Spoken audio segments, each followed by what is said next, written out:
Mushimiyimana Claudine aratabaza Minisiteri y'Ubutegetsi bw'Igihugu kuko igitifu w'Akagari ka Karambi mu karere ka Ruhango akomeje gukekwaho gukingira ikibaba abamutoteza.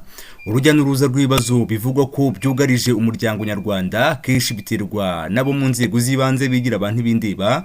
Umuyobozi kuva ku rwego rw'igisibo kugera hejuru mbere yuko batangira akazi bakora indahiro bafashe ku idarapo ry'igihugu bagira bati sinzakoreshe ububasha mpabwa n'amategeko mu nyungu zanjye bwite.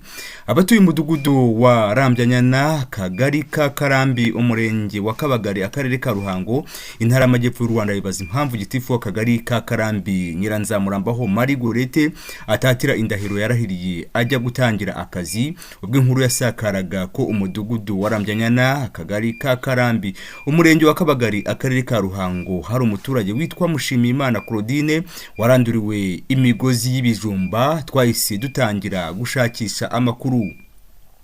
Aho umudugudu wa Rambyanyana twaganiriye n'abaturage ariko banga ko twatangaza amazina yabo, ariko bagira bati ikibazo cya Mushimiyimana Claudine na Mukamwiza Rose cyatangiye nyir'urugo amaze kwitaba Imana.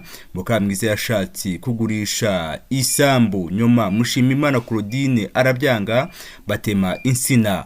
Twaganiriye na Mushimiyimana Claudine. Ikinyamakuru Ingenzi cyatangiye kigira kiti watangira wivuga amazina yawe ukanavuga ikibazo cyawe. Nitwa Mushimiyimana Claudine, nkaba ndi umuturage muri Rambyanyana, umurenge wa Kabagari. Mfite ikibazo gikomeye kuko data utubyara mbere yuko yitaba Imana yari yaraduhaye imirima yo guhinga. Amaze kwitaba Imana, muka data ariwe Mukamwiza Rose yashatse kwigabiza isambu ngo ayigurishe, ndamwangira. Hashize iminsi nsanga urutoki rwanjye barutemye. Ingenzi ati batemye ahangana gute? Ese hari inzego waregeye? Mushimiyimana Claudine ati batemye hanini ariko inzego zibanze zakoze raporo. Ngezi ku Kagari ka Karambi igitifu wako Nyiranzamurambaho Marie Gorete ambwira nabi kuko Andre Ntakirutimana yahindutse umugirwa mu rugo rwa data. Ingenzi iti ubona baraguteye igihombo kingana gute? Mushimiyimana Claudine ati ntabwo ndakoresha iye n'agaciro ariko ni hanini kuko ndatotezwa birenze urugero bikaba bimaze igihe. Ingenzi uti usoza n'iki wasaba inzego z'ubuyobozi zikuriye Akagari ka Karambi?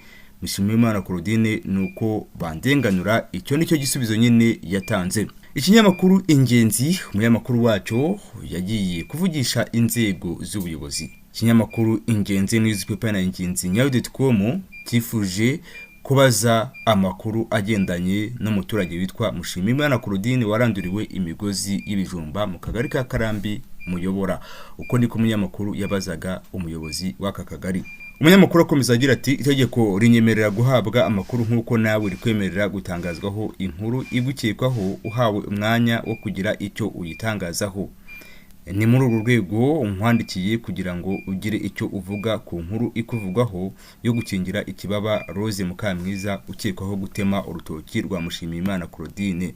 Twarinze dukora inkuru gitifu w'Akagari ka Karambi Nyiranzamurambaho Marie Gorete yanze kugira icyo atangaza ku karengane kakorewe Mushimiyimana Claudine na Mukasharangabo.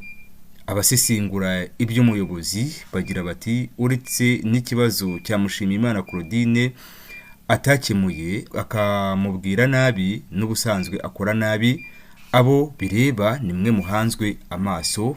Iyi ikaba ari Ingenzi TV.